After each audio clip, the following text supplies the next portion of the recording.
and my co-host Miriam Cologne from the SBDC. She will be here to speak. There's so much I want to say, but I don't want to say too much more than to thank everyone helping me make this possible. I want to thank Congressman Hakeem Jeffries' office for making sure that this happens. He's a lion of Brooklyn. He speaks for us. He's our champion. He makes sure that he empowers our community. I would also like to thank the Councilmember Osse. His office was instrumental in making this event happen. I'm waiting for the national anthem before we officially start the event. I'm sure if we get the national anthem, then we can go into all the remarks and we have the panel. One other person I want to thank is, besides Ms. Miriam Cologne, for putting me and Brenda Luke Stewart, she introduced us. Brenda Luke Stewart is the senior stakeholder community liaison from the IRS. And the panel that will be sitting here will be here to take questions about the IRS concerns. Okay? We have recruitment from the IRS. We have the advocate, which I know a lot of you would like to speak to, the advocate from the IRS. We have the FDNY recruitment. We have the SBDC. And we have VITA, which does free taxes. They're all here to speak. I am trying to wait until the national anthem gets played before I get into further details, because it's very much respectful that we play the anthem first. I'm a veteran. As you see, my organization, Veterans Action Group, Buffalo Soldiers of America. So I'm a veteran, so before I do anything, I would like to start with the national anthem. Maybe I have to sing it. Gary? There we go, right on cue. So I don't have to sing, right?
Thank you, everyone.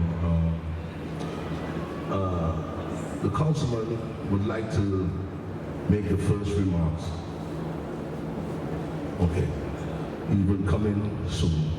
Now, I want to introduce everyone to Ms. Brenda Stewart, without whose persistence this event would not be occurring. Ms. Brenda, I'd like to let everybody know that Brenda is the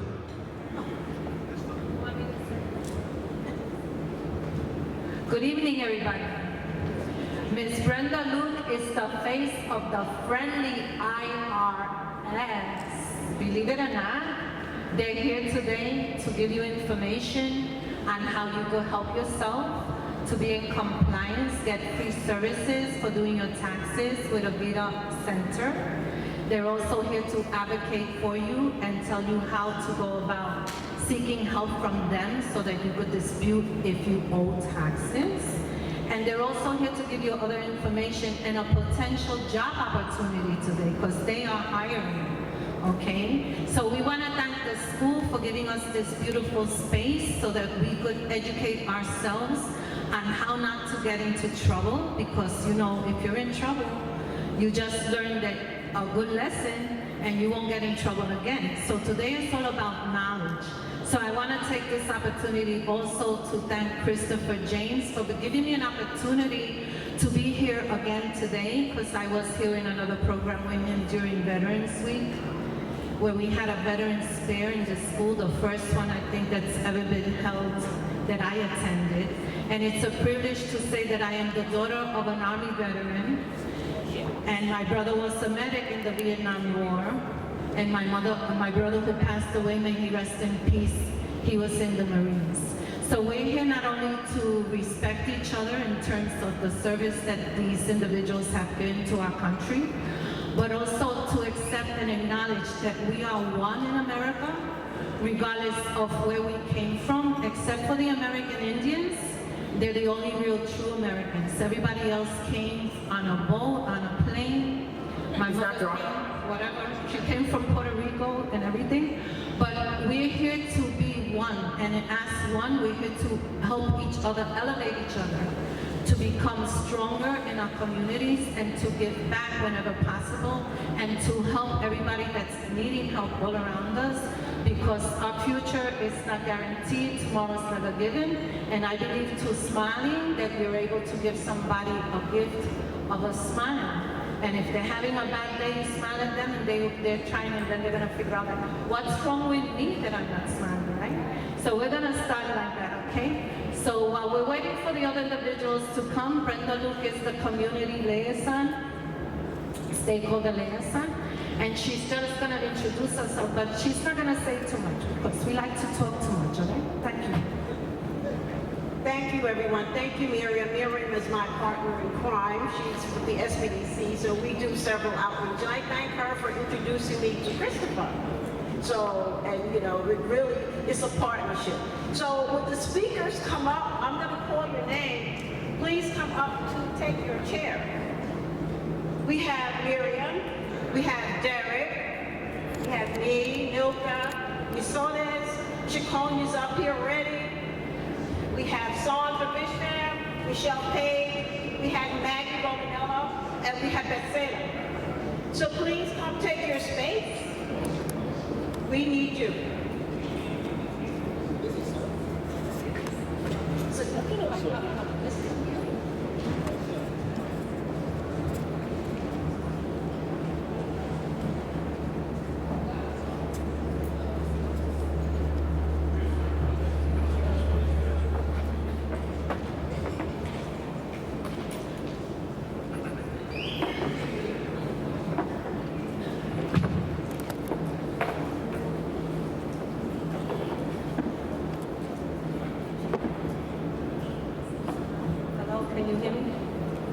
I'm going to introduce myself again in my organization. I'm Miriam Colon. I'm the acting director of the Small Business Development Center that's located within the New York City College of Technology.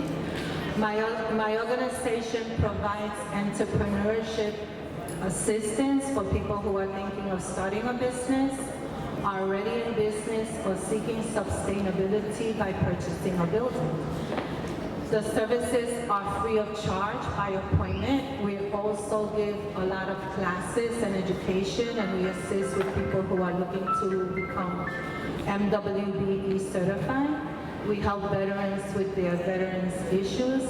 We do the programs in Spanish, so I do the education in Spanish in the evenings, and I represent also the organization of Latin Entrepreneurs, which is a dedicated effort to the Hispanic community in New York State to educate them on how to be self-sufficient. And thank you for your time.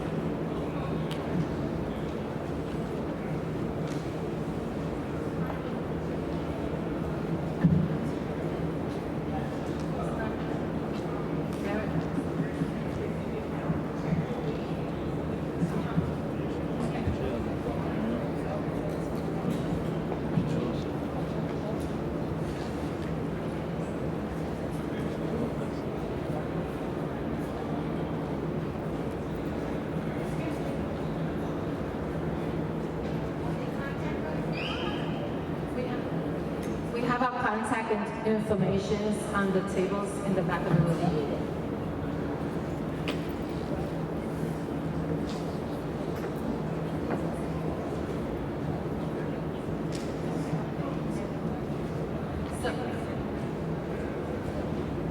We're waiting for Councilman Osse to walk in. He's by the door and he's going to give us a few words tonight.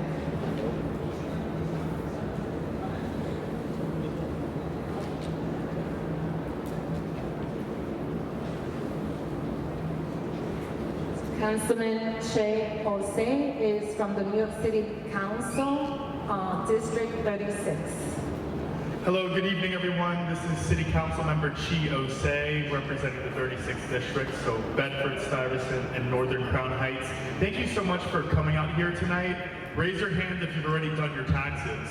If you've noticed, my hand is not raised either, so I'm so happy that we are out here to get some insightful information about how to be on our A game when it comes to tax season. I see some familiar faces in the crowd and also some new faces, and I also want to thank our Congressman Hakeem Jeffries for partnering on this event, and every single individual that does public service that is here today. This is so important. We cannot sleep on doing our taxes, and the fact that we have these types of services right here in our community that can make this work just a little bit easier is something that I'm so thankful for. So it's nice to see all of you this evening. Thank you for showing up, and tell your neighbors and your friends and family to do their taxes as well. And if they need any assistance in terms of where to turn to receive those types of services, please tell them to reach out to our office. They can also come into our office, and we're located at 1360 Fulton Street, right at Restoration Plaza on the 5th floor. Thank you very much.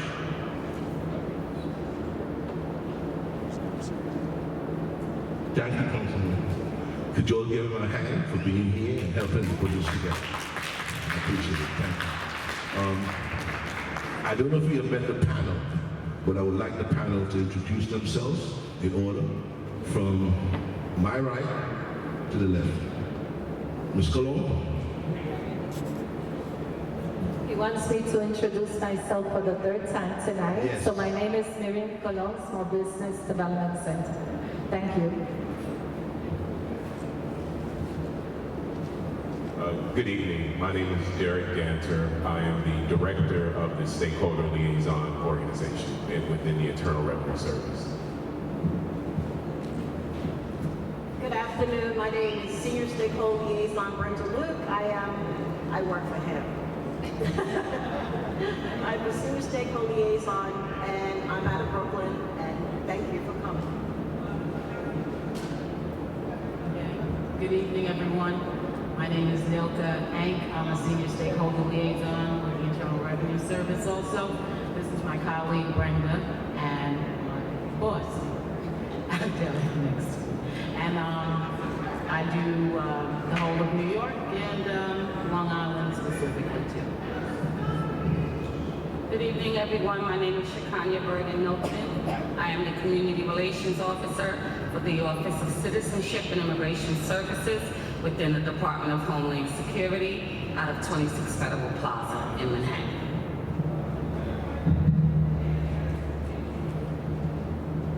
Hi, good evening. My name is Maggie Romanello, and I also work for Stakeholder Liaison at the Internal Revenue Service. Good afternoon, everyone. My name is Sandra Bispham, and I'm one of the relationship managers for the New York Territory, part of the stakeholder partnerships, education, and communication. Good afternoon. Good evening, actually. My name is Michelle Page, and I'm the acting director for the Stakeholder Partnership, Education, and Communications Division, Sandra just spoke about.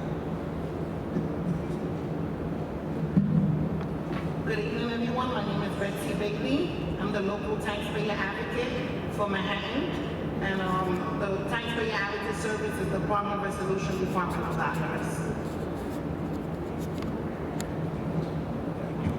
Thank you all, and you met the panel. Now, before we go on, I'd like the two principals of Boys and Girls High, Mr. Anderson and Ms. Harrison, yeah, Mr. Ganton. Yeah, this one. Mr. Harrison, the host of the event, I would like him to say a few words, please.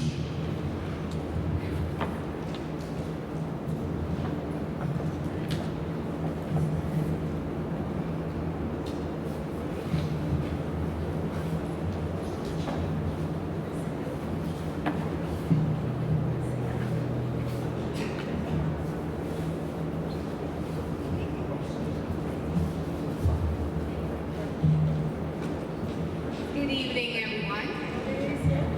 I just wanted to take this opportunity to welcome you to Boys and Girls High School campus. On behalf of all of the principals on the campus, Dr. Allison Farrington and Mr. Matthew Anderson, it is always great when we are able to welcome the community into our school. This is a place that is for you. It is for the community, and we are truly honored to have you with us tonight. We know that this is a very interesting time, but it's so important that we become informed about all of the new things that are happening, all the regulations and so forth. And we are just so grateful that Congressman Jeffries has brought this to our campus and to the community. Thanks, Principal Harrison. Thanks for having us be a part of this program. I'll just be really quick. Everything that Principal Harrison said, I'm in full agreement with.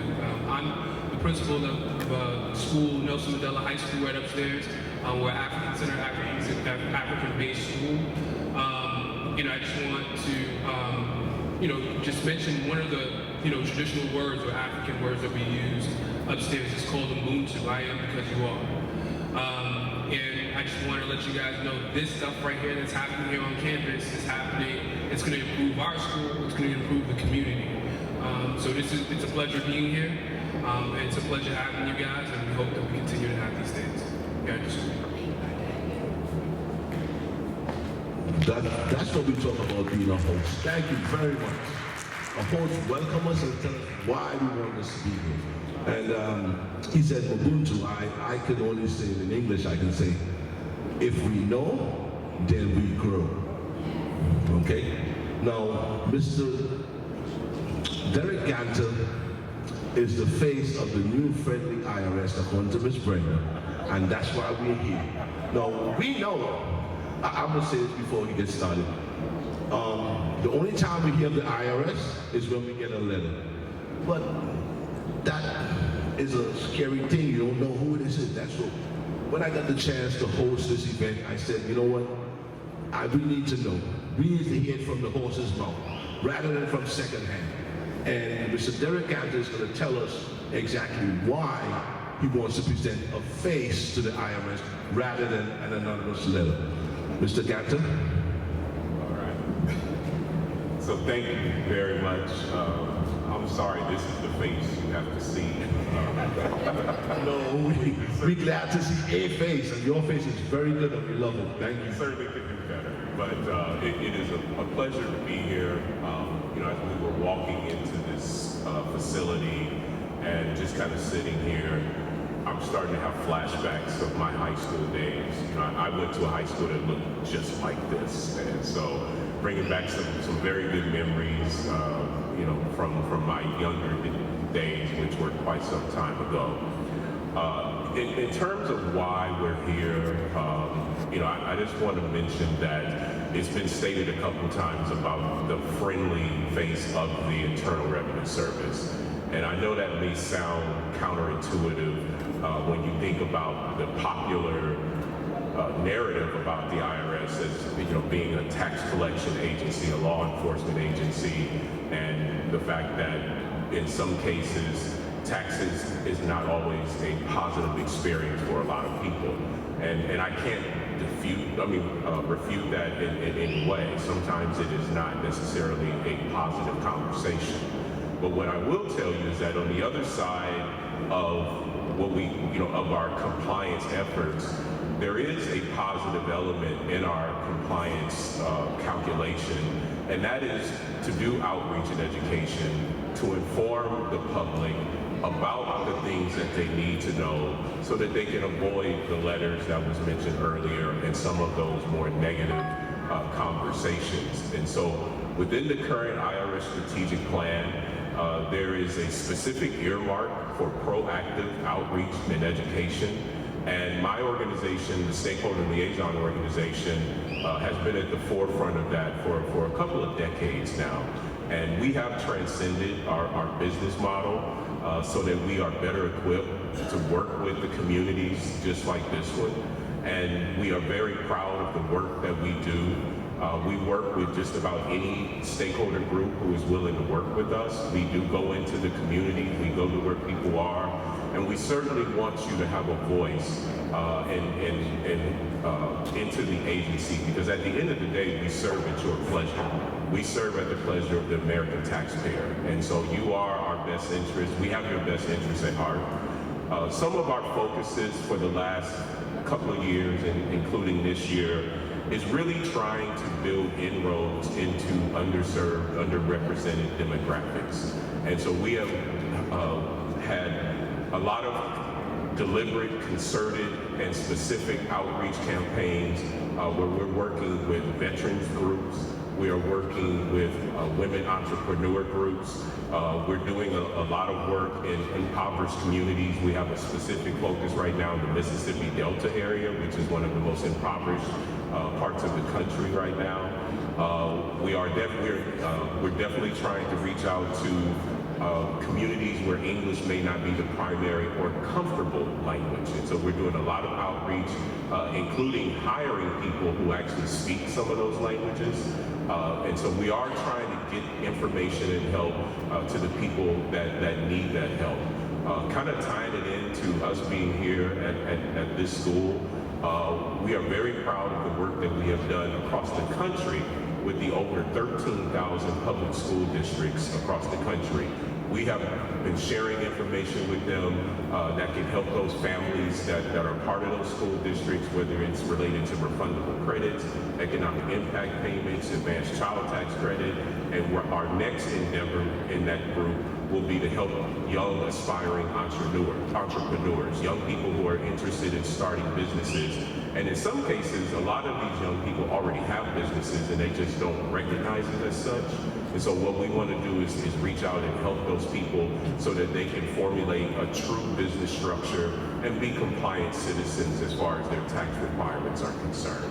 And so I want to kind of clarify, because I know you heard the term stakeholder liaison associated with a few people at the table. And so my purview is as the national director. So I oversee the organization nationally. And so Brenda and Nilka represent your local point of contact as it relates to stakeholder liaison. If you need some assistance in navigating the Internal Revenue Service, you're not sure what to do, how to do it, if you need some clarity on an IRS policy, practice, or procedure, you have a tax question, Brenda and Nilka have the wherewithal to probably help you, if not point you in the right direction, if you do need assistance from them. Just like they're here today to meet with you and answer your questions, they have a lot of valuable information that they're going to share with you tonight, and there's much, much more. The young ladies 3 seats down, Maggie Romanello, she is actually the area manager for what we call Area 2, which pretty much covers the upper part of the Eastern Seaboard. So Brenda and Nilka report directly to Maggie. So just want to clarify, we didn't just bring a whole gang of just people straggling around. There is a purpose to each person that's here. And then I would be remiss if I didn't point out the beautiful young lady sitting over at the table that's waving. That's Miss Kim Young. Kim Young is one of our senior tax analysts. Kim's job is to hear your feedback, to identify issues and concerns and barriers that you guys have, things that are impediments to you being successful in the tax administration process. She represents the eyes and ears of our organization, and she meets with all of the business units within the Internal Revenue Service on a regular basis, sharing the concerns and issues that you guys have. While we do have a lot of information that we want to share with you, our business model is predicated on relationships, and relationships have to be mutually beneficial. So not only do we want to give you information, but we need to hear from you, what do you need? You do have a voice. I know that sounds kind of unbelievable when you think about an agency as large and as complex as the Internal Revenue Service, but you actually do have a voice. And so again, Kim leads the charge for that, but your primary point of contact in sharing that information or getting information are the two young ladies that are sitting right next to me. So with that, again, I want to thank you guys for the opportunity to be here at this event. I really have been excited when I found out that this was on the itinerary for me to come here and meet with you guys. I look forward to continuing this relationship and actually possibly coming out to future events that you guys might have. So thank you very much for having me. Thank you, thank you. Now you understand why I was so excited having this event. Now I'm gonna let Ms. Shakonia Burton and Ms. Solis Munoz. Ms. Shakonia is the Community Relations Officer for U.S. Citizenship and Immigration Services. Ms. Shakonia and Ms. Munoz. Thank you. Good evening, everyone. Again, my name is Shakanya Burden-Milton. I'm the Community Relations Officer for the Office of Citizenship and Immigration Services within the Department of Homeland Security. My agency is primarily responsible for the adjudication of applications for immigration benefits. What are immigration benefits? When someone is issued a green card, we all know that the green card is no longer green, has not been that way in about 40 years. But I digress. It is in fact my agency that adjudicates those applications. I know you have heard a lot in the media these days about asylum and the asylum process. Well, it is my agency, U.S. Citizenship and Immigration Services, that adjudicates those applications for political asylum. Work permits when someone comes from another country and would like to work in the United States. They can only do so if they obtain authorization from my agency, USCIS. Now, who are we? We were once called INS, the Immigration and Naturalization Service. But on March 1st of 2003, the INS was abolished, and we became the Department of Homeland Security. And within that department, there are 3 agencies with an immigration-related function. Again, USCIS, that's my agency. We're primarily located at 26 Federal Plaza. We are not the enforcement side of immigration, we're the administrative side of immigration. We process applications for immigration benefits. And what we're most proud of is that my agency is the agency that adjudicates and approves applications for people to become a United States citizen. In fact, last fiscal year, I'm happy to report, USCIS naturalized 1 million people in the United States. First time ever. And the vast majority of those individuals are from New York, because the New York City District Office is in fact the largest office in the United States. So we're very happy with the work that we're doing at USCIS. The second agency with an immigration-related function is Immigration and Customs Enforcement. That's ICE. They're the ones that have arrest authority. They're the ones that apprehend individuals that produce counterfeit documents, individuals that engage in immigration fraud and other crimes. In addition to the work that they do, they too are located at 26 Federal Plaza, and they're the ones that are currently meeting with individuals that have been sent here from the southern border. The last agency within the Department of Homeland Security with an immigration function is Customs and Border Protection. Those are the folks that you will encounter if you travel outside of the United States. When you land at JFK and you have to present your passport, those officers are in fact Customs and Border Protection. I say those things because there is a ton of misinformation in the community about who we are and who we are not. And I would like to thank Brenda Luke, who I've been working with for over 25 years in our efforts to educate the community because you can't tell people that they don't know what the immigration law says. Now, the situation that may apply to you may not necessarily apply to your neighbor. And so we all need to work together to ensure that people have accurate information, because there are a significant number of individuals in the community today that are currently being scammed. And I'm here to say that if it sounds too good to be true, it is. There is no automatic process by which someone can just obtain lawful status in the United States. They can't do that without the benefit of having an interview conducted by an immigration officer or an asylum officer. And so in our quest to educate the community, we often say that the wrong help can hurt. Because if someone submits an application for an immigration benefit for which they are not entitled, Ms. Otis, who will speak in a moment, can tell you that the consequences can be very significant. So much so that it will prompt Immigration and Customs Enforcement to initiate proceedings against that individual. The reason why I thought it was very important to be here tonight is because when we talk about misinformation, there's a ton of misinformation regarding taxes. Many people in the community feel that if I am not here in a lawful status, then A, I'm not required to pay taxes, or B, I cannot work in the United States. Now, there are a significant number of people in the United States that have tax ID numbers, and many of them may not necessarily have lawful status in the United States. But what I will say is, throughout my tenure at immigration, I've been there 37 years, and I've seen immigration reform conducted several times. And when we look to people that have been in the United States for a significant amount of time, one of the documents that we ask for is that you provide us with proof that you were here.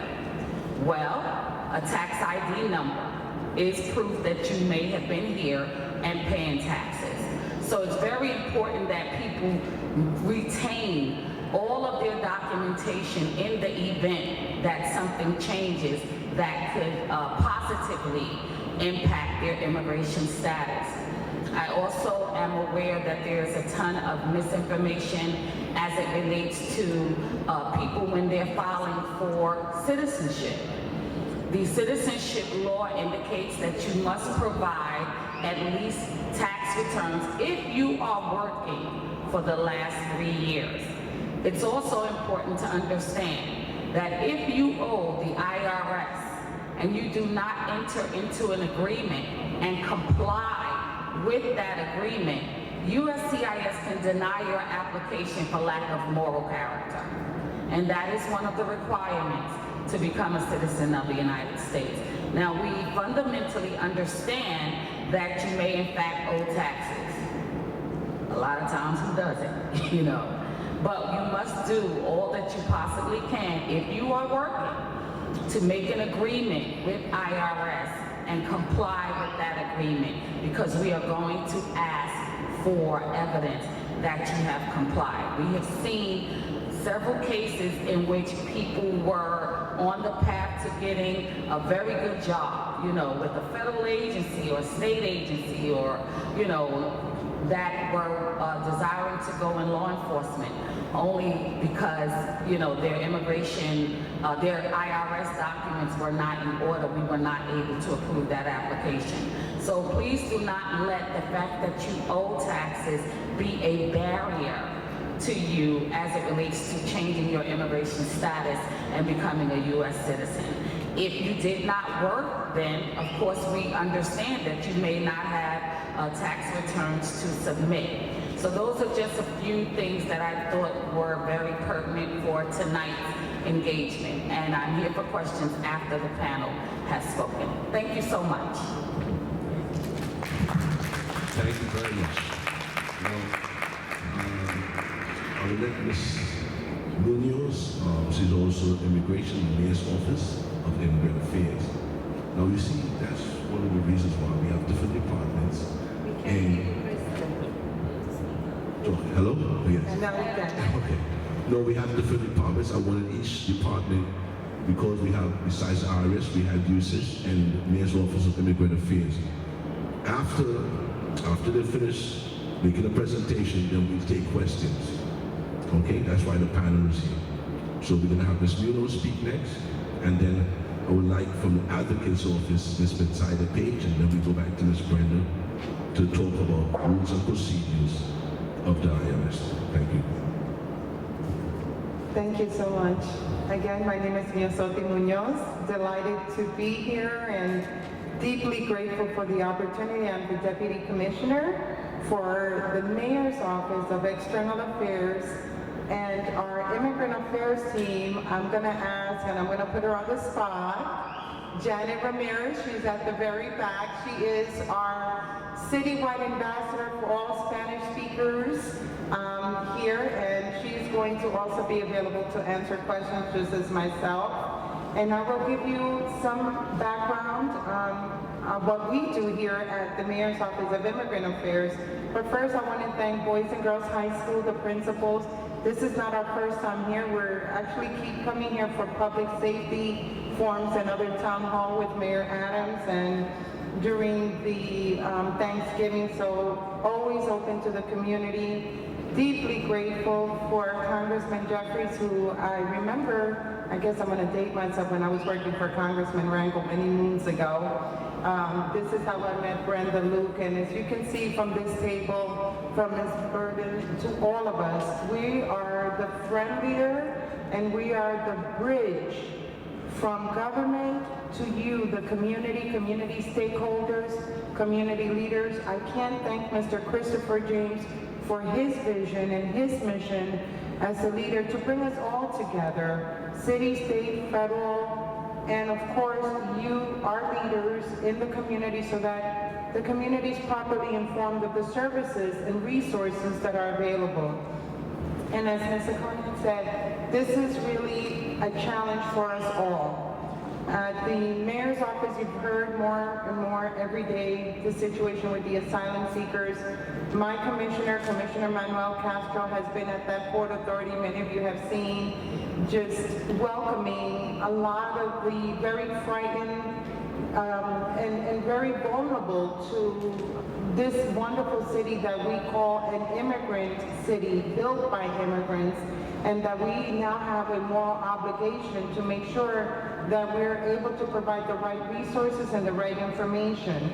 We certainly have our Action NYC, which is resources within the communities, organizations that get paid to be able to provide legal orientation and screening. But this could not be made possible without the support of everybody from our wonderful partners at the IRS, through, of course, Brenda, your leadership. I remember when I was working with the Harlem community on I-10 and what it meant for our communities to want to be in good standing, as you've already heard. This is just everyone's responsibility here to make sure that we're providing the information so that people are not held accountable for laws that are going to be applied. Ignorance of the law does not excuse you of the law. Is that not the case? And we want to make sure that we do our very best and welcome Mr. Derek Anter, because this is the last time we were with Maggie, we went for some arroz con habichuela. And Maggie will tell you that's what we do. We come to the community to connect on a cultural level, on a linguistic level, and to make sure that we are here as your neighbors and as that bridge. We have services at Immigrant Affairs that is directly geared for over 200 languages. And I don't know if so many of you know, but we have over 200 languages that are made accessible for interpretation through the Mayor's Office of Immigrant Affairs under the leadership of Manuel Castro, our commissioner. And again, we also have my team, which is the External Affairs team, and we have constituency service. So when people have questions, and of course, everyone, and this happens, that they turn to their neighbors and their neighbors heard it from someone else, and misinformation can be detrimental. So we have a hotline. The Mayor's Office of Immigrant Affairs hotline, and you'll have a flyer that Janet will make accessible to you so that if anyone has any question, regardless of the language, we want to get to that person's question and make sure that they understand there's so many resources from education to food. When you first come to a land that's unknown to you, you're beholden to the goodwill of good-willing New Yorkers like yourself. We're the agency, we're the bridge, and we're the ones that will say, this is where you go for food, this is where you go for education, and this is where you go to get your immigration information. So please reach out to us. And again, thank you. I'm sorry I was a little bit long-winded, but I just wanted to just make myself available and thank Brenda, the team, Maggie, Derek, Miriam, and for everything that you're doing to bring us all together today with the community.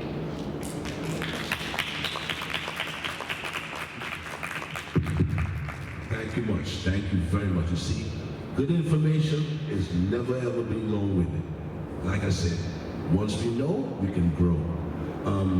I would like to take it to Ms. Betsaida, and then we're going to have something from Dr. Andrea Matthews, who's the president of the Buffalo Soldiers at West Point. It's a recorded message with Ms. Betsaida.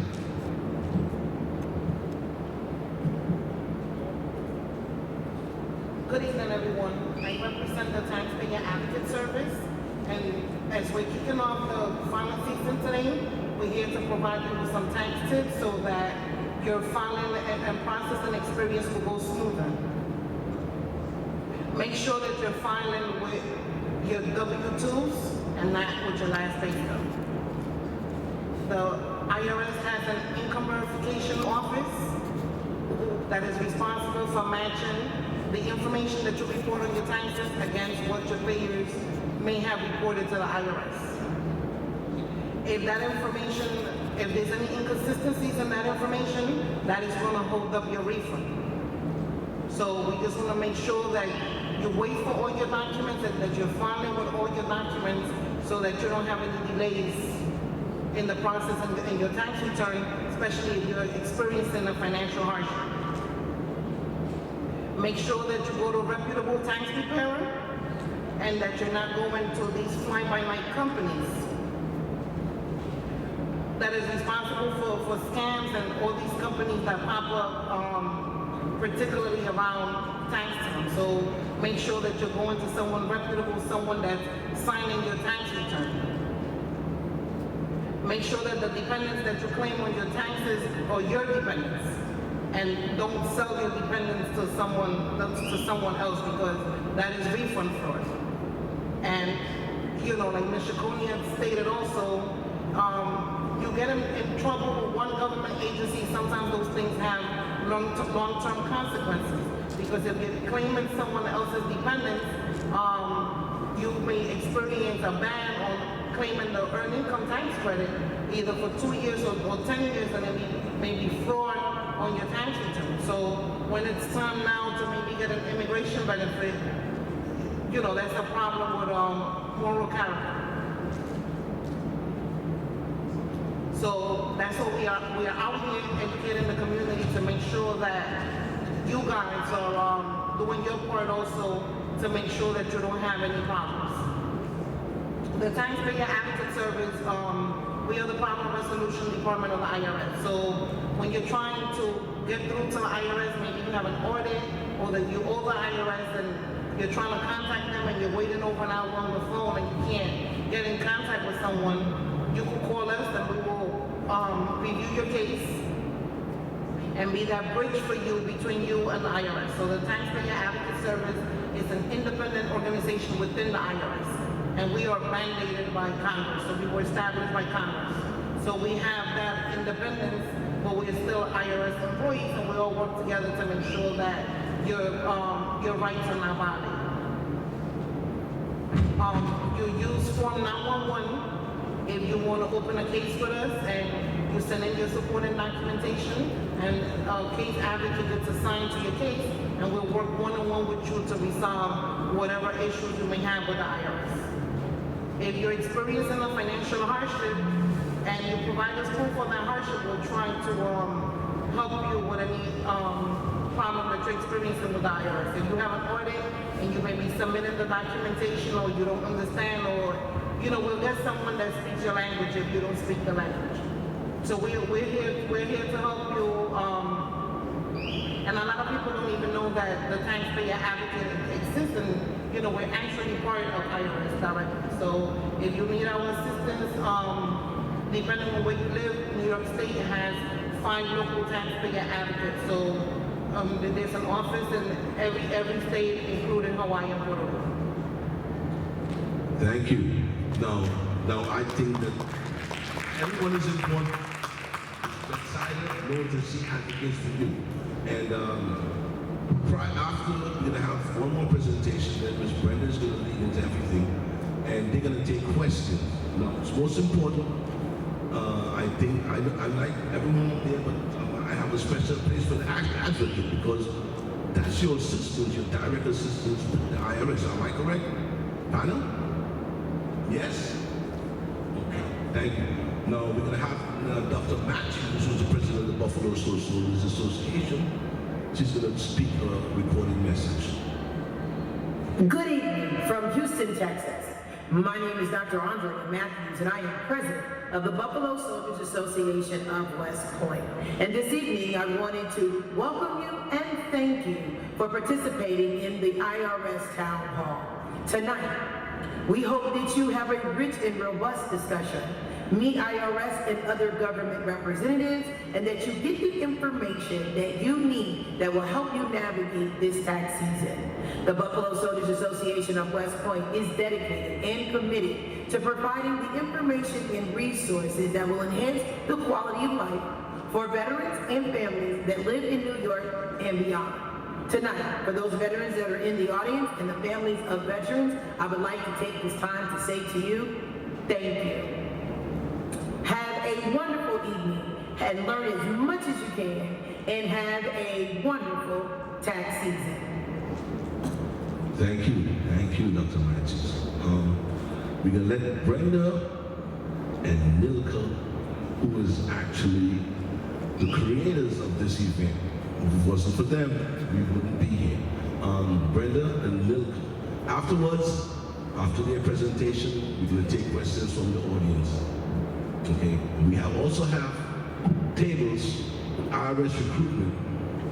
They're also going to make a presentation, and we're going to have a speech from the FDNY recruitment also. Okay, so we're going to let Brenda and Nilka, they're going to tell us why this is important. Thank you. Thank you again. We're just going to share a few resources that's available for you.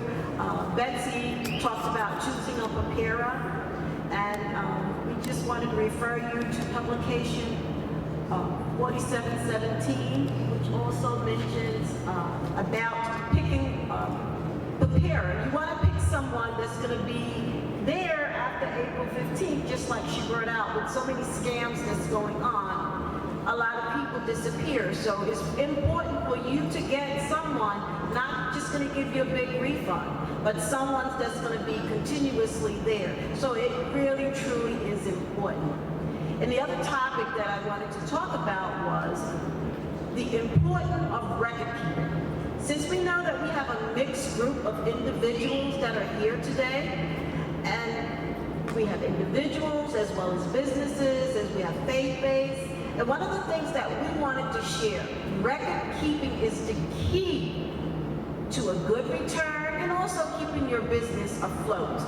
So what does record keeping do? It monitors the progress of your business activity.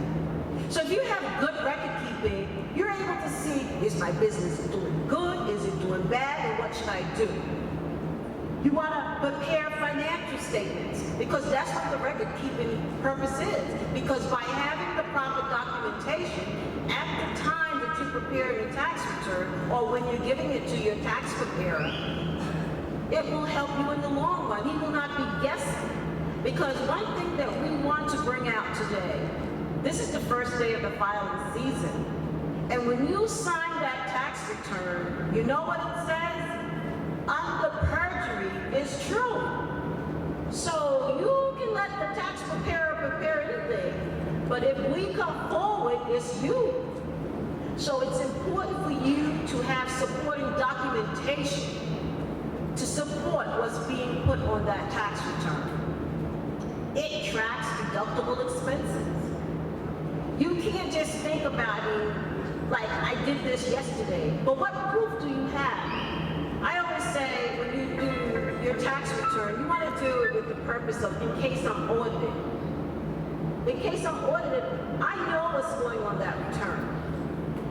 But how do I know my deductible expenses if I didn't keep the papers? So it's important for you to keep good records. It will keep money in your pocket. So as I said, you want to have the supporting items that's reported on the tax returns.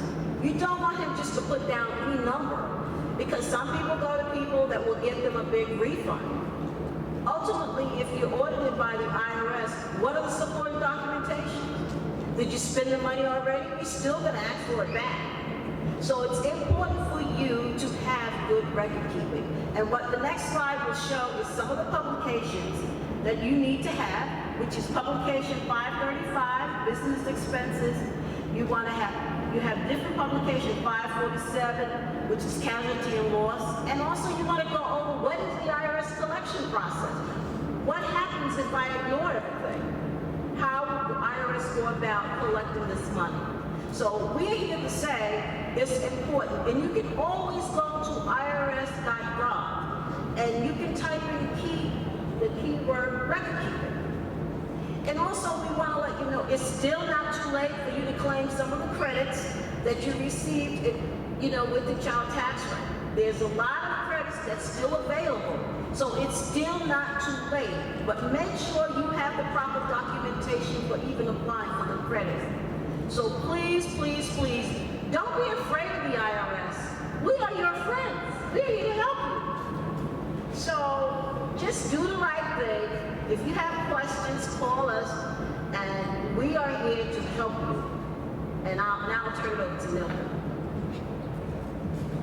Okay, thank you, Brenda. So one thing that Brenda needed to mention, that when she said it's not too late, that's in regards to the 2021 tax return. So if you didn't file that, you still have time to file it. So some people may feel that normally I don't file a return.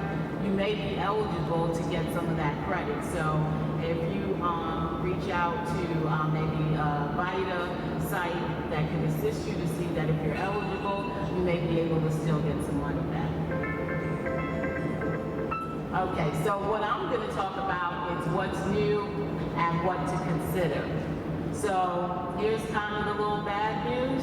So the refunds may be smaller in 2023, and that's just basically because the taxpayers will not receive the additional stimulus payment that we had in the tax year in 2022. So in addition, taxpayers who do not itemize and take the standard deduction won't be able to deduct their charitable contributions. So there's credit amounts that also change each year, and that will be the child tax credit, the earned income tax credit, and the dependent care credit. So all those credits, you definitely need to go to irs.gov, because I can't tell you all what you may be eligible for, but just remember, child tax credit, earned income credit, and other credits, and premium tax credit, and also the upcoming clean vehicle tax credit. So if people are thinking about purchasing electrical cars, so that may be a credit that you are eligible to get. So then I know there's a lot of people that were worried about the 1099K. So the American Rescue Plan Act of 2021 had lowered those reporting of the threshold for the 1099K, but right now, on December 23rd of 22, the IRS had announced that the calendar year for the 2022 will be treated as a transition year. So that reduction of reporting the threshold of $600, that will not be going through for the calendar year of 2022. So the third-party settlement organization, who issued those 1099Ks are only going to be required to report the transaction where the gross payments exceed the $20,000 and there are more than 200 transactions. So that's the old one. So that's what we're going to be going by. So the main thing for you to do is to monitor on IRS.gov, because coming up through the year, we're going to have more available updates on that. So the 1099K, you don't have to worry right now. Okay, so then refunds for people claiming the earned income tax credit or additional child tax credit, those refunds cannot be issued until before mid-February.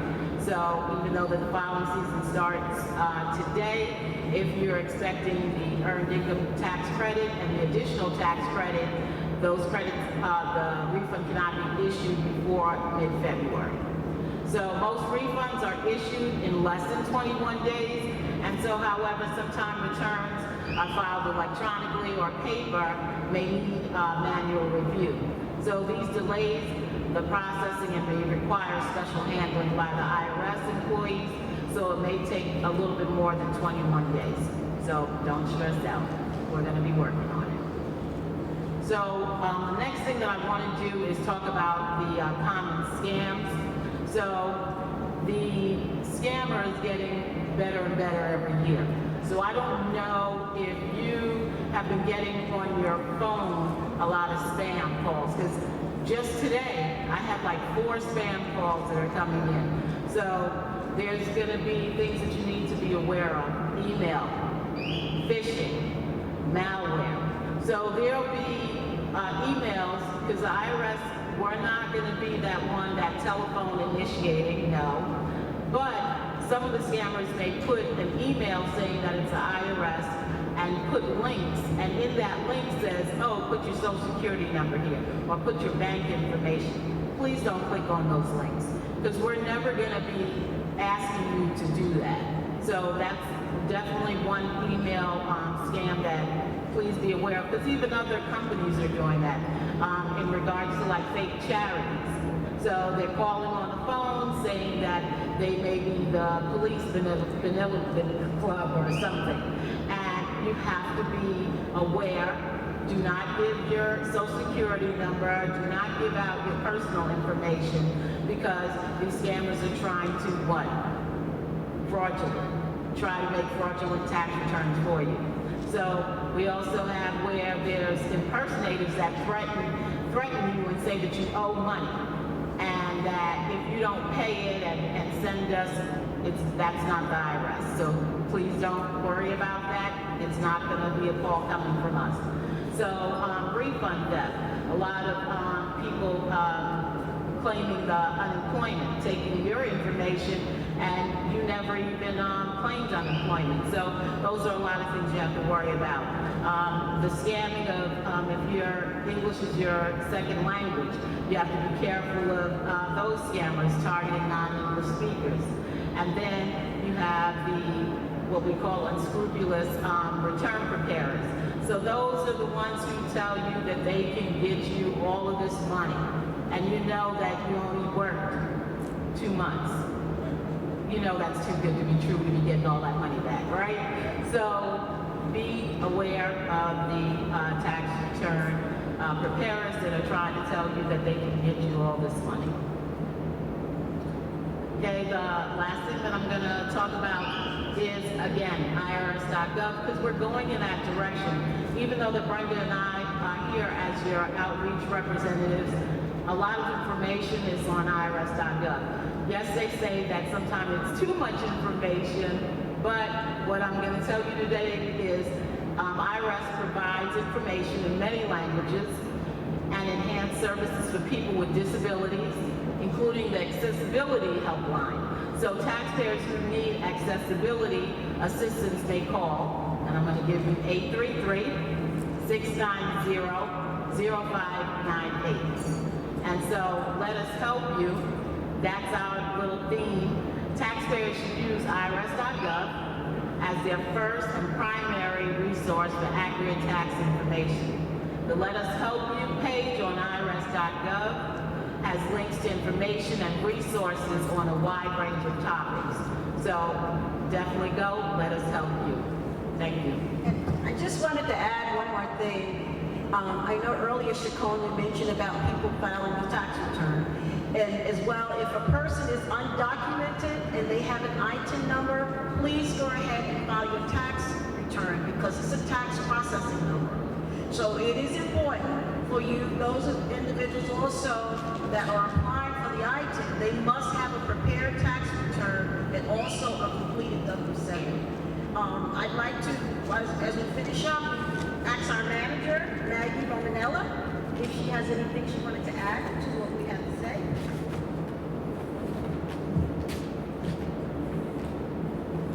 No. No, I think you all covered it. I think I'm good. Thank you, Brenda. It's great to be here. Okay, no, you see, no, that's so much information, and I like Misha's answer. She said it's very short and sweet. No. Okay, but we have Miss Sandra Bishop.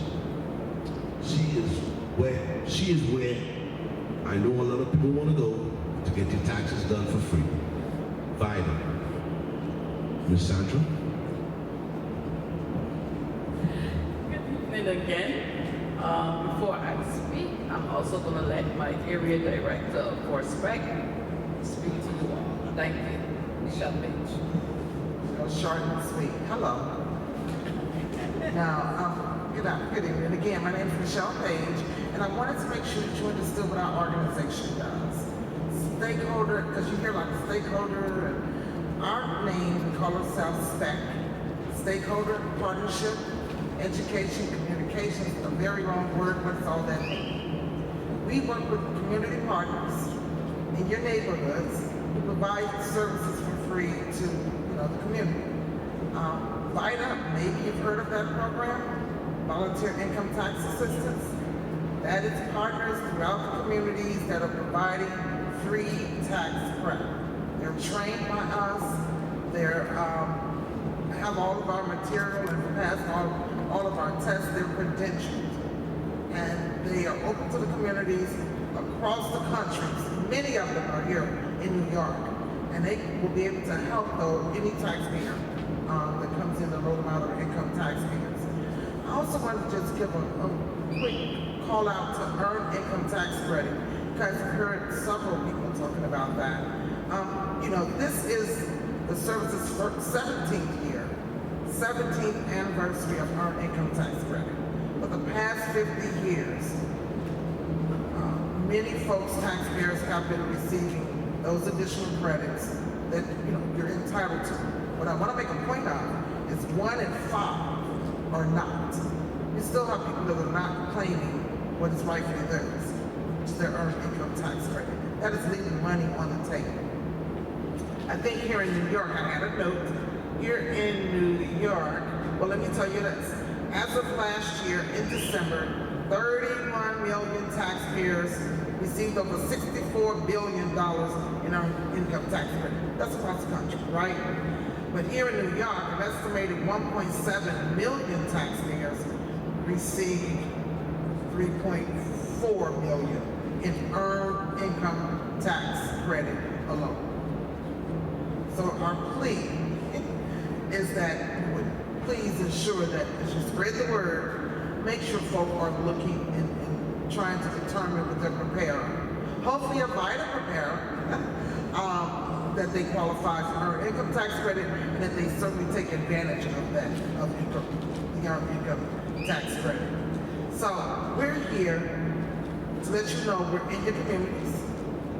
We work with partners from schools like this, faith-based organizations, church, sororities, fraternities, just all kinds of community organizations. So if you haven't heard about VITA, see me after the meeting, please, and I'll be able to tell you more if you're interested. So I'm just going to talk to you a little bit more here about. Okay, guys, I know everybody's touching on this and that, but I want to make sure you understand what VITA is. IRS for over 50 years now have provided VITA sites that offer free taxes to the community. I remember when we started doing e-file, I was not a fan at first, but I've came to love e-filing, okay? I don't have to worry about which form I forgot, or which paper I needed to add, or subtract. It's all done. As long as you put in the right information, it's telling you, put in this information because you need to add this form. You get deductions, you get credits, and you didn't even know you were entitled to. So hey, there it is. I'm pushing for e-filing. Also, direct deposit. When you use direct deposit and use your own account, it's a great thing. You don't have to wait 4 weeks. 5 weeks you didn't see it, 6 weeks you didn't see it, 8 weeks and you still haven't gotten your tax refund. Why? Somebody got it before you. So if you have direct deposit, it is sure to be in your account when it is ready. Okay? Now, as I was saying, we also have VITA, is voluntary income tax assistance, and we also have tax counseling for the elderly. Most of our TCE sites are run by AARP. And I, as part of the New York Territory Group, we have sites both in all the 5 boroughs, yes, including Staten Island, because everybody always say, including Staten Island, yes, including Staten Island, and across Long Island. Okay, so yes, we are all over. And to mention, I believe it was Councilmember Osse said he's at Bedford Restoration Plaza. We also have sites at that location. So you don't have far to go. You can go see him and also get your taxes done, okay? The VITA program is generally for people who make less than $60,000. Not all of them adhere to that. It's just a guideline for those who are getting the EITC credit, okay? Persons with disability and those with limited English-speaking taxpayers, okay? Also, along with that, we train a whole lot of people to do taxes throughout the year. We still look for partners who want to work with us, and that means you can provide space, you can provide people who want to volunteer. We're still looking for those. And partners who also want to give up something, even if it is saying you got a space that has a bunch of computers you're not using. Someone will willingly come to your site and do taxes there because you have accessibility to electronics. There is no one site that is like the other, so we're all different. We also have available to everyone at those sites what we call the over-the-phone interpreter service. If they don't have someone in that site that can speak your language, we have an over-the-phone interpreter line that they can call and they'll provide service for you right there. So there's no need for you to say, well, they don't speak my language, so I can't go. They're all open to it, okay? What else can I tell you? If you need a site to go to, whether it's AARP, which is for the TCE, or provider, you can go to the IRS website and get it under the VITA Locator tool, or you can call 1-800-906-9887. For the senior people, you can call 888-227-7669. They're all available for everyone. Even if you think that your income is too much, call them. They might be able to tell you As long as you have no Schedule E or something like that in your income, they'll probably do the return for you because it's still under our scope and what we do. Okay? Thank you.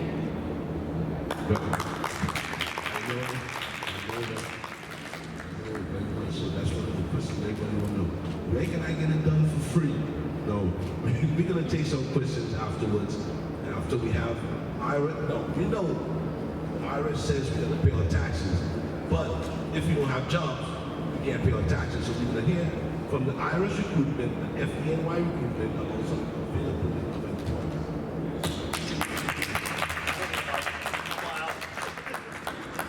I'm loud enough. I don't need a mic. I'm loud enough. I'm a recruiter. My name is Joey Miner, and I'm actually part of the national recruitment team with the IRS.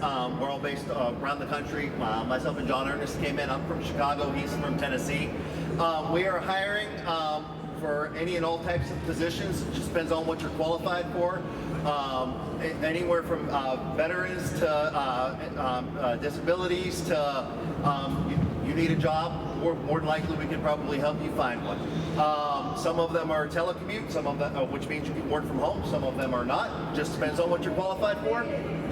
I gotta use the mic. Oh, they said I have to use the mic. Can you hear me now? Yeah, so if you want to come over, we even hire high school seniors for internships. If they go on to college, we actually have what's called a Pathways program. The reason it's called Pathways is because it's their pathway to get into the federal government. It is a paid position for the most part. Come over to the table, ask us any questions, we'll try and answer them. Have a great night.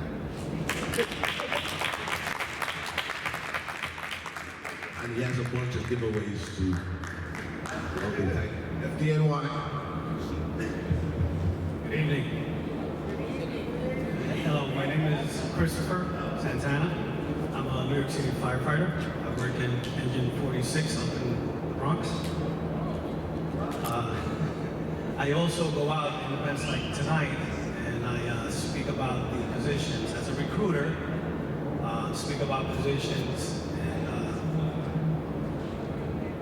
in a career in the New York City Fire Department.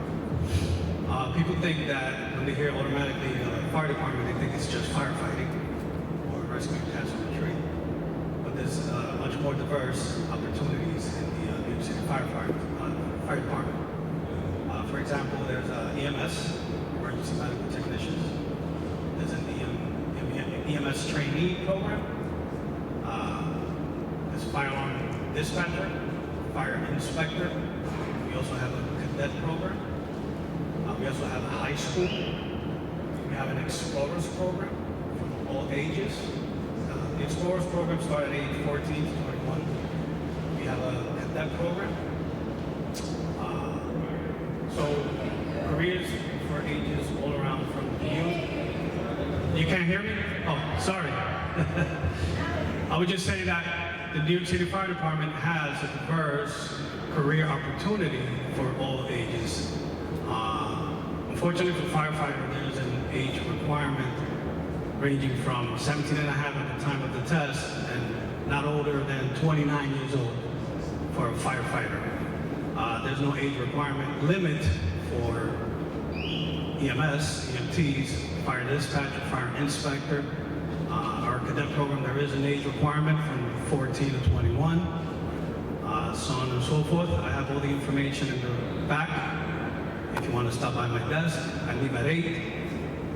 Come by shortly and I'll explain to you more in brief. Thank you.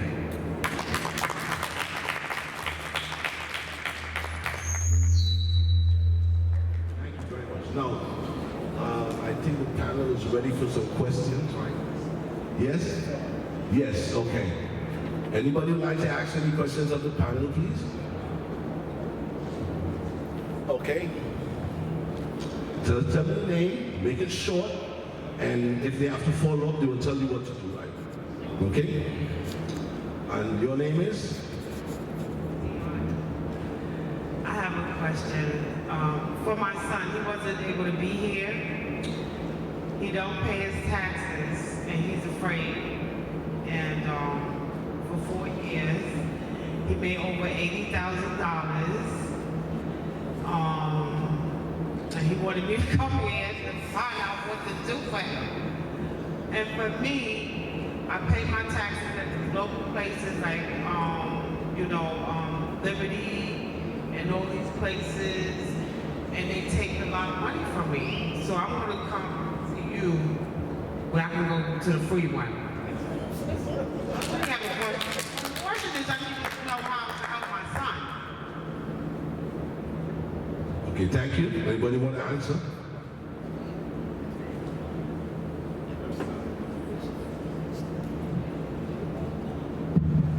He has to take it one step at a time and get it done. Just get the taxes filed, go to a reputable place, get the taxes filed. What's done, it's done.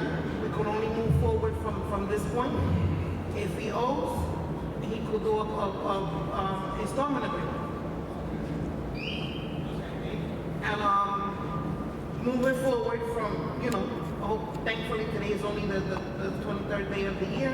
Make sure that he's withholding enough taxes, because more than likely the reason why he's afraid to file is because maybe he already knows that he may owe money. Okay. And I wanted to let you guys know also that we're having taxpayer experience days with the tax office of the IRS, which is the walk-in centers.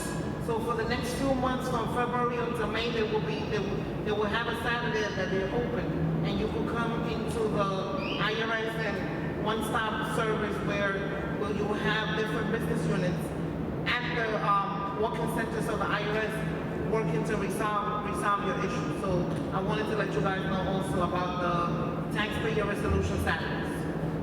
Okay, could you tell us the addresses of these, or where can they find it? It's different locations. They can go on the IRS website, but definitely 2 Metrotech, 290 Broadway, Bronx location, Harlem, different locations, different one, and also the Queens office. Is this information available on 311? I don't know if it will be available on 311, but it's on the IRS website, irs.gov. All right. There you go. She wants to know about VITA. How does she get VITA addresses? Okay, go ahead. The VITA address is on irs.gov as well. So, Okay, I know she was for New York City and Long Island, okay? 311 will give you an address, then give them the zip code, and then give you the nearest location that you can go to. 211 for Long Island, okay? Or like I told you the numbers before, you go on the IRS website and they will tell you where they have them in all 5 boroughs. So, easy. Okay? Hi, I'm Ian. I know she was dear, but I'm Ian. My business, I was fortunate to be part of a class action lawsuit, and it paid several of us a certain amount of money that when we got it, it was taxed. Only to be told when filing income tax for that year that it has to be taxed again. Which means that you all kill me. And guess what? It's coming again. The tax season is now. So the payments are coming periodically. Do I still have to pay tax on that again? Or was there a mistake that I shouldn't have paid twice? It's a substantial amount of money you pay in tax. But I guess you get money from it. That's one. 2, I'm yet to receive, I did a filing for a sort of correction based on, the money that you had during COVID. If you had a 401k, there was a talk that you could borrow the money and you don't have to pay back. And then all of a sudden they told us, yeah, you got to pay back within 3 years. Am I right? So what I did, I put back in the money and I informed my IRS and to make the adjustment. I never received the federal money regarding that money, right? I did receive a refund from the state. And finally, I I reached the age now, and everybody with 401k, as you all would know, has been losing money. I lose almost as much as 20% for the year. So I cashed out with a 401k, only to realize that I'm still going to lose money again because they slap a 20% tax on me right there. Do I have to pay taxes on that money that I took back in my 401k? So that is cheating. Okay, what we're gonna do you think that we can see him and we can follow up with based on his issues afterwards? He needs Ms. a Brenda? taxpayer advocate. I think that's the action. Okay, so He has a lot of issues. right, so you can speak to Miss. You can speak to Ms. Bedside, and she will take your contact information for future reference. Your taxes, when you receive the money, they took withholding taxes on that. You have to put all your income sources, all your income together and file your taxes. So it's not double taxation. There's a lot of miseducation with the use of that word. And as far as the 401k, if it went back in within the 6 months, it's not taxable. Make sure you're getting a reputable tax preparer, CPA, someone that knows what they're doing and will advise you properly on steps to take. Because you don't want to keep letting it build up.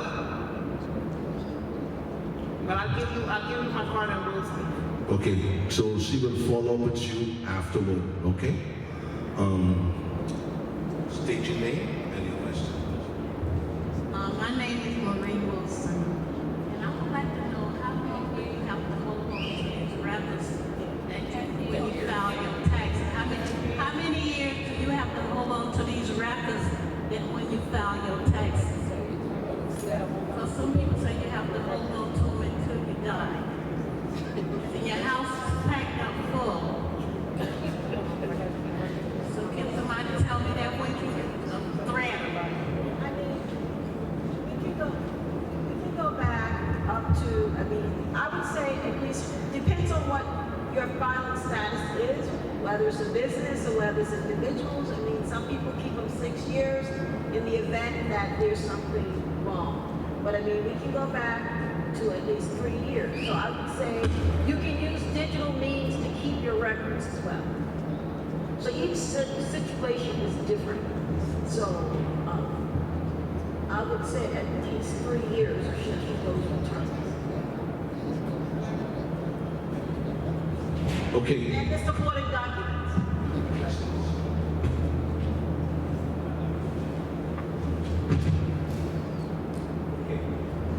Mr. Sweat, this is my board member, son. Urban Sweat. I'm going to address, I believe her name is Ms. Shakona. Okay. I'm trying to assist a family to bring a Haitian into America. And everywhere I go, we understand that the application is gotten across the line.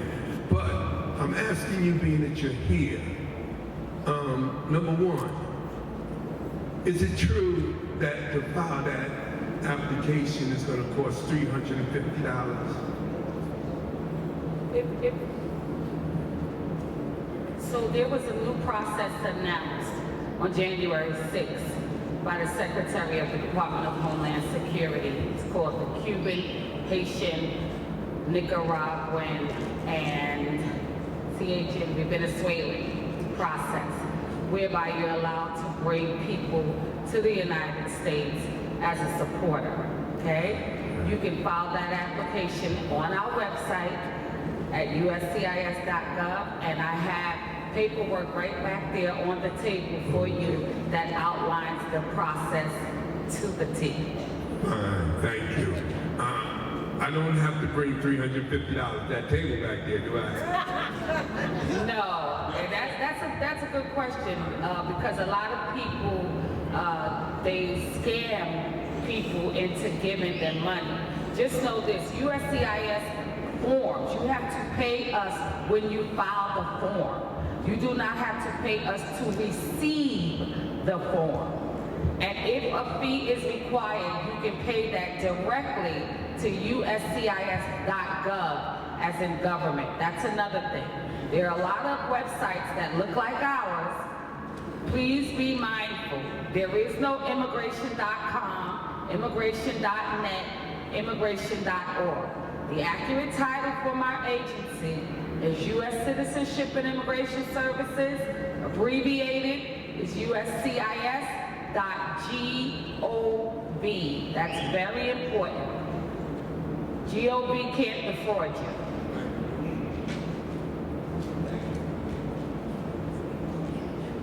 Good evening. My name is Martha Works, and I would like to know, you hear on the radio where they advertise businesses, let's say Optima, people who are having difficulties, that you can talk with them and so on and so forth. What do you say about that?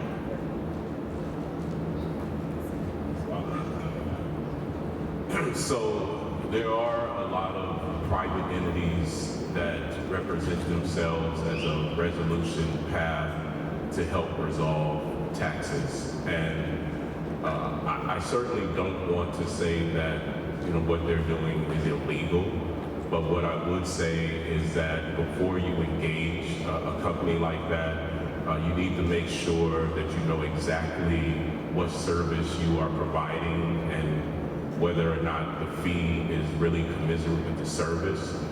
One thing that I can say about most of those types of services, they are charging you for things that you probably can do yourself for free. The IRS has a lot of online tools and assisters that can walk you through those processes. If you're trying to determine if you qualify for an offering compromise, we have a tool that can help you determine whether you qualify or not. They can actually help you and guide you through the paperwork. So I would definitely encourage you to look for the free options first before you go and engage in a company like that. I think the phrase has been used a few times today. If it sounds too good to be true, it probably is. And I know some of the examples that they use in their advertisement where they're talking about results resulting in pennies on the dollar. Those are very extreme examples and not typical of what actually is going to happen. And so I would definitely do my homework before I do that. And in addition to, we talked about how to choose a reputable tax professional. They are knowledgeable and skilled to do the same thing. And a lot of them are regulated either by the IRS or by the state that they operate in. So you actually have more of a recourse in case something doesn't work out the way that it does. Most of those companies, and we call them mills, are not regulated by the IRS or any of the state boards or agencies that oversee tax administration.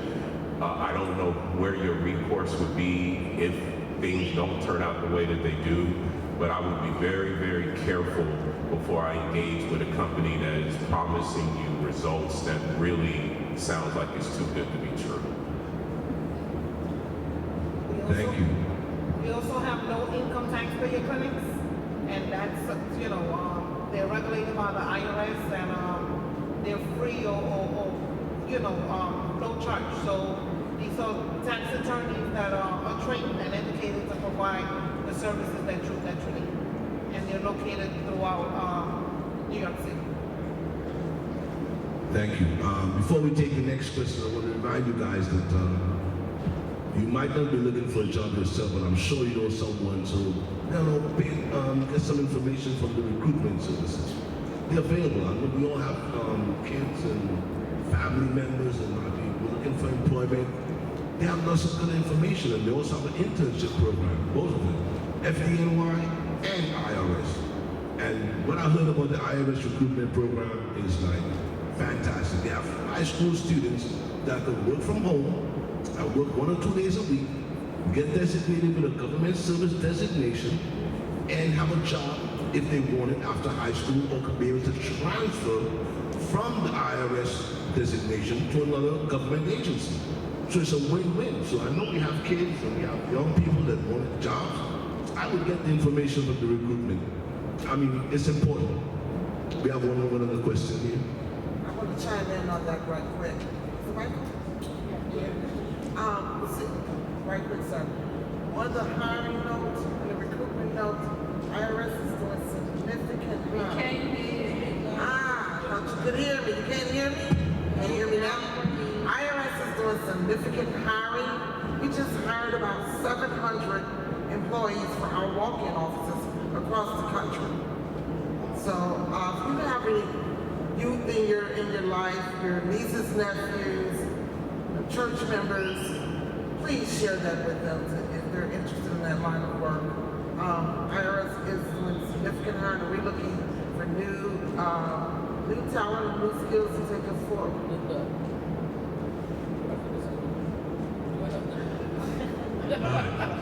I'm not hiring, but I have a question. I'm in the process, me and my partner, of forming a small business. It's a mentor business, a veteran business. We're in the process of looking for a bank to start the business. We'd like to know from the IRS, especially the state IRS, what are the proper documentation that we need to take to the bank with us to open this business. We already registered with the state of New York. We have all ID numbers and everything. All we need is documentation from the state and a bank account. Can anybody help me? Maybe after the program? Yes. You could come to the table in the back and I'll assist you. That's the SBDC, the Small Business Development Corporation. She is geared to help veteran businesses. She is a friend, and trust me. Did I say Small Business Development Corporation? Yes, you did. Small Business Development Center. I'm sorry. Thank you. I just want to make a comment because on 2 occasions I was sent information from the IRS and they wanted documentation. And one was when I was self-employed, I had no insurance and I needed eye surgery and my bills were like extravagant. And they sent me something and I said, justify this because, you know, it's too much money. But my first eye surgery back then, I think it was like $10,000 out of pocket. And I had submitted the proof, but then when I went back to look at all my receipts, it was more than $10,000 because I had omitted some of the paperwork and some of the medical bills that I had paid. So then when I sent all the documentation back to the IRS, they gave me a bigger refund.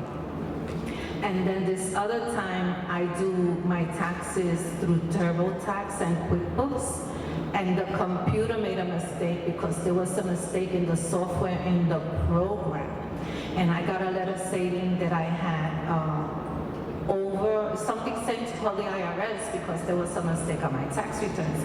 So I called because, like I said, well, you know, I did them on the computer. And I said to the guy, I did my taxes in the computer, so I might have misinterpreted the way that the question was asked, and maybe I put in the wrong information.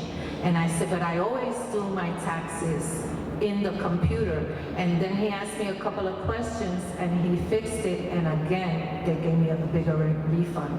So it's not so much about being afraid, because we're all afraid when we get a letter from the IRS. We're gonna hide it, you know? But if you just call them, they work with you. And if you can't afford to pay a bill, you set up a payment plan. So it's in it. And the other thing I wanted to say is, when you have receipts, if you don't make copies of those receipts fade, they become blank. So if you're saving documentation to present to them in terms of an audit, you might go and when you take out the receipts, there's nothing there because they're blank. So I would recommend that you get a software program or an app where you could upload the receipts and then make a file, because then you have something concrete should your receipts fade that you could show them the proof, because if not, they're not gonna take any of the receipts. Thank you. So I just want to add a couple other resources for you. You know, in addition to working with an organization like an SBDC, there is a wealth of information on irs.gov specifically around how to start a business and the things that are required. Additionally, across the country, particularly here in New York, we do a number of small business tax workshops where we work with various organizations, and they will give you in-person or virtual instruction in terms of how to navigate the formation and the operation and the closure of a business if you're interested in that. In addition to the IRS video portal, there's a number of recorded webinars that are housed to help assist small business owners. So those are some additional resources that are available for small business owners. Again, not only dealing with the formation of a business, but then the operation of a business, and then also, unfortunately, if it gets to that point, even how to successfully close a business, which unfortunately, we saw a lot of that as a result of the pandemic. Just another comment. As a free resource, I work with different legal pro bono attorneys, and we have legal clinics every other month. And they've been virtual, but before they used to be at the Brooklyn Business Library. So if you make an appointment with them and fill out the forms, they'll be able to give you free legal advice, and you don't have to pay. You could just go to the nysbdc.org website and look for Brooklyn, and our legal clinics are already there, and you just fill in the form and somebody will contact you, and you can have a virtual meeting with an attorney, and sometimes there's 3 attorneys assisting you free of charge. And then just to make, I love Brooklyn because it has the most resources, I personally feel, than all the other boroughs. Because Brooklyn is so full of so many nonprofits, community-based organizations, and just people who are willing to help you free of charge, that you shouldn't be paying anybody for something you could do for free. Okay, so don't go and be paying somebody because they want to give you your money up front, because they're borrowing, they're giving you your money and charging you a lot more than if you were to go to a VITA Center, and they have the VITA Center in the Brooklyn Federal Cooperative, the Brooklyn Federal Credit Union, and now they have 3 different offices. If you go to them and you're a small business, they will do your business taxes and help you learn how to do your bookkeeping. And when you need to do your taxes at the end of the year as a member of the cooperative, they help you to do your taxes, the personal and the federal taxes. And they don't charge that much if you're a member. So depending on your income, you could get your taxes done for free. And then depending on the business, they might just charge you $50 to do your business taxes as well. So you just need to know the resources that are available to you in the community or the zip code that you live. And that information is free on the website. So you could go to a small business development center, to the small business services from New York City, or you could go to your chamber, because some chambers are free and some of them aren't, and they'll give you good information. Christopher, I wanted to add, we also partner with the practitioners. I have 2 of them there. I have Raquel Hickey and I have Jennifer Nieto. They actually, during the pandemic, they did translation, and also they do the workshop, not just in English, but they do it in Spanish. And they were at the tax court today. I know Jenny was doing pro bono. So they actually go into the community and they help. So they attend and they do the workshops for free. Okay, so we see that question was answered. Can you raise your hand, please?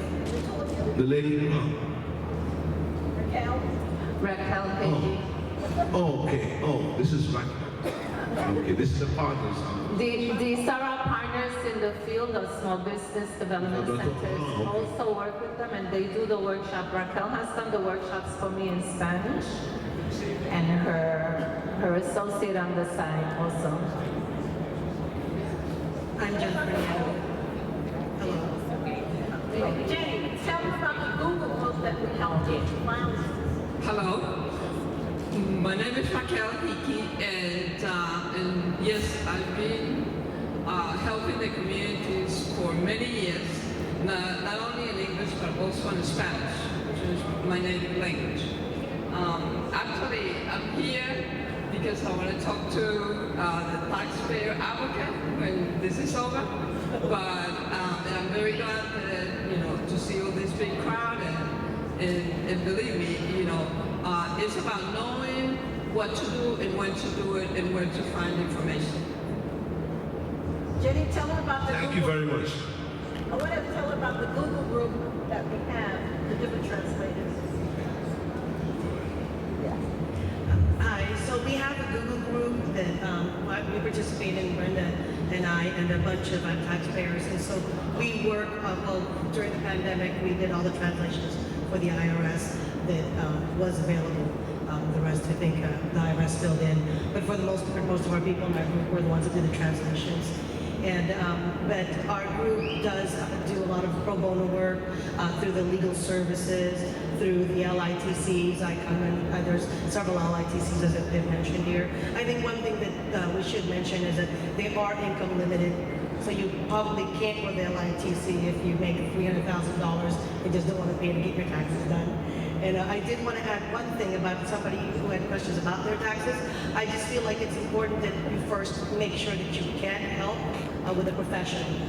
I just wanted to, there was somebody who had a bunch of questions and they had a business and all of that. And it's really important to have competent help and to seek it out because that is expected of you. That's just period. The IRS expects that. They won't say that. But at the end of the day, when you find yourself in an argument and you're going to be, you woulda, coulda, shoulda, you didn't, they're going to look to you and taxpayer and say, well, did you get competent help? Did you not? That all comes into play. So I just want to make sure that I point that out. Okay, thank you. Thank you very much. You see, no, I wanted to ask her to explain what is an LITC. I was lost, but I'll come back. Oh, low income tax clinic. Okay, LITC, that's apart from VITA, LITC is low income tax clinic. Now, we're about to close out the presentation. We have a 2-hour window. We have room for at least 2 more questions, and then I want to let you know as you leave, we have a couple of fruits, some bananas, some, I didn't want to say oranges and apples because it's like oranges and apples and bananas and some water. We kept you here and you heard me talking and, we have a few little refreshments. We take 2 more questions. 2 more questions, okay?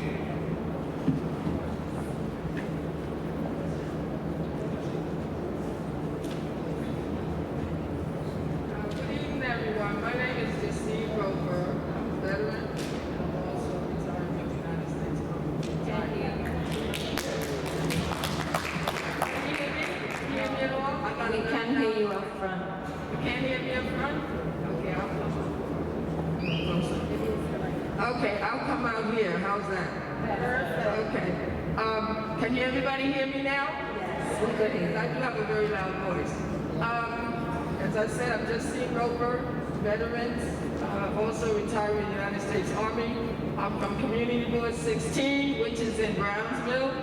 And I'm pretty much delighted. I've been hearing some of it. I did walk in a little later, had other things to do, I'm sorry.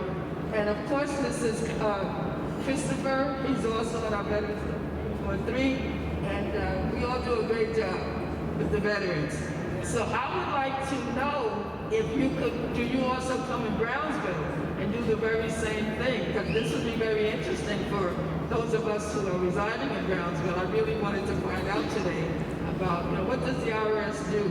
And I do my own taxes, so I do know something about the IRS. But I think this would be very interesting for our community in Brownsville, and I'm glad Christopher invited me, to come out. So, but I do have another question as far as IRS is concerned.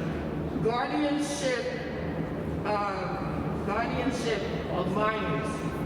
Are guardians supposed to pay income tax on that particular account if it's a minor person? Because I'm saying no, because it's a minor account. But we're not, when I asked the IRS certain things, and somebody else wanted to find out about it, they're not sure because the person is a minor and that minor cannot pay income tax. But the account does not belong to the adult who's a minor, so the adult cannot pay taxes either. So what is the question? I mean, what is the answer to that? What we have is we have follow-up questions, and I think Ms. Brenda and the advocate, they came with forms that you can fill up, and they would follow up with you. That's the advocate beside her. She's an advocate, and she can give you a form to fill out to follow up on personal questions and issues. Oh, that goes for everyone. Ms. Betside, the advocate, and Ms. Brenda have the table over here where they can give you forms, certified IRS forms where you can fill it out so they can follow up with you. Okay, I have two other questions because we're fast approaching the time to go.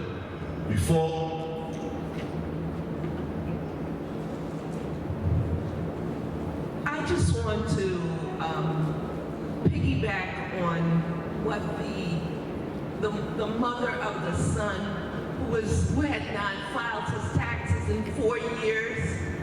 What I want to ask is if anyone has not filed their taxes in 4 or more years and then come forward and decide to do it, are they penalized? Okay, I think that would be the last question. So there are penalties for late filing and late payments. So we would have to look at each of those years on an individual basis. We don't know all the facts and circumstances, but generally it sounds like, there's some liability, from his taxes, which is probably why he's hesitant to file.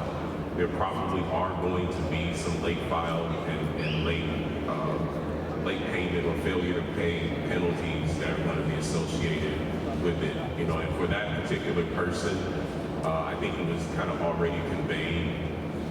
Just file the returns and just let the process work itself out. It's not as bad as people think because there are a lot of payment options that are available. If he seeks out the help of a tax professional, it may not be as bad as they think. Again, without knowing all the facts and circumstances, I don't want to, lead you down the wrong path, but there probably will be penalties if there's a liability, from those returns. But until he actually starts putting the returns together and putting stuff together, and again, I would encourage him to seek out some type of professional guidance because there could be deductions and credits that he may still qualify for.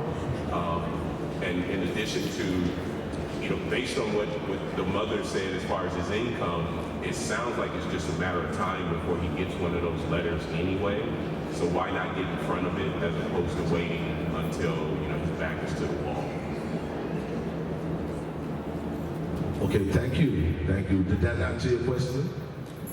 I want to add on to that a little. Okay. So often, I used to work in the walk-in offices where taxpayers came in, prepared their returns, and we worked their accounts.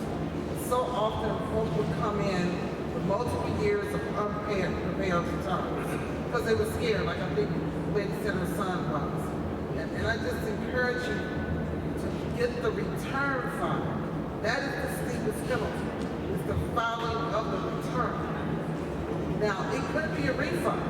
We don't know until you prepare it. All of us may have been for not, but you definitely have to get the return prepared so that you can stop the potential for that type of penalty. Don't think generally the penalty for paying is steep. Penalties around wanting the paper as a return are far more. So I would encourage you to, your son, to let's get them done and see where they land, because they could be a refund. Thank you. The SBDC has an evaluation form that's going around. So could you please fill it out and leave it at the table as you leave? Also, like I said, there's some fruits, little snacks, not too much, and some refreshments that you can take with you. Okay, and I want to thank you all for coming. I want to thank Brenda, City Council. Hold on, Miss Mia Sotis. She has a few remarks she wants to say, but just give me a second. the recruitment, FDNY, Ms. Solis' office, and everyone on the panel who was gracious enough to come and answer our questions, lay our fears, and put a friendly face to the IRS. Because I know the last time I had a letter from the IRS, they said, "You owe me." I was like, oh my God. Okay, Ms. Solis. Thank you so much, and another big round of applause for the IRS.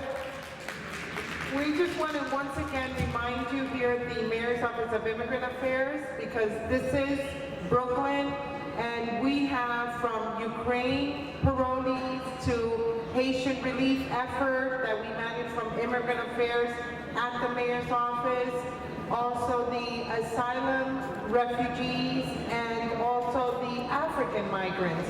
All of these migrant groups, please refer them to our office. If you don't know our number, 311. If you see someone who is outside, needs help, call 311. We have a constituency services unit, which helps individuals. We also have the outreach team, which you can invite us to speak at your organization. You go into our website, you can sign up for our events. Just let someone at the event know that you are hosting some kind of forum. And we want to bring this information out to you because an informed consumer, an informed constituent is going to be able to take better care of themselves and their community. So we ask you to please, if you don't remember any other number, 311, to assist with any immigrant or migrant matter.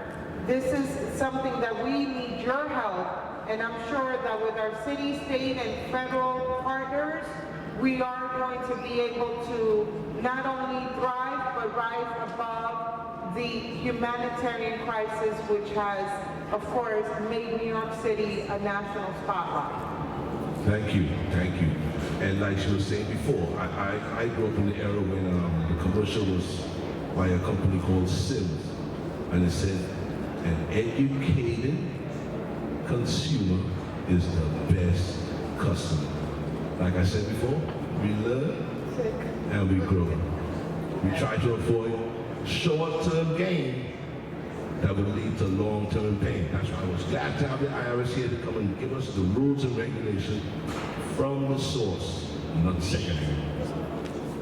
Ms. Brenda, want to say something? This is the last, and I want to thank you all for coming. Thank yourselves and fill out the form, evaluation form, Ms. Brenda. The evaluation form, since this is the first time that we've done this presentation here at this school, we want to know how we did and how we could do better to serve you in the future. So please take it's not going to take you more than 3 seconds to just fill it in. It's just multiple choice. You just put an X next to your response. And we appreciate everybody that came out today. And I want to thank everybody that's here in the panel. And I'm going to give it to Brenda. Yes, what we'd like to do is let you know that we will be having a series of these outreach, and we will be partnering with the Congressman and Veteran Action Group, and our next event, similar, will be virtually, which we will be having in February, and then we will have another face-to-face event before the end of the filing season, probably in March. So please stay tuned, please partner, and we will have several roundtables in which you can participate. Help us help the people in your community. Christopher? Thank you. And like Ms. Brenda just said, they are available to come to your community where you are to do the same thing, bring information from the horse's mouth, straight from the source. They are available to do this wherever you want them to. Is that correct, Ms. Brenda? Yes. Milk and I cover New York, but like we said, we have additional people like Kim Young, who is also here in New York. And, she's able to go with us, and we are out in the community, and my manager, Mag, is willing to come down to New York. We have other parts of IRS which we partner with our stakeholders spec. We are one IRS, so we are here to help you, help the community. And Miriam is one of our partners too. She's really a big partner. And, we all make it happen to help the community. Okay. And thank you all for coming. Thanks to IRS, thanks to USCIS, thanks to Studios. And my favorite is the Taxpayer Advocate. Now I love Miss Brenda there, but I want to know that somebody's working for me on the inside. How many times did I say the Taxpayer Advocate for the me? You heard me say like a few times, too many times, right? Because I believe you must have an advocate. I believe in an advocate. That's what Veterans Action Group does. We advocate for veterans. So I have a certain kin to advocates, you know. And you can check out our website, Veterans Action Group, Buffalo Soldiers of America, to help us do more events like this. Okay? Veterans Action Group, Buffalo Soldiers of America. We do this is what we do. Okay?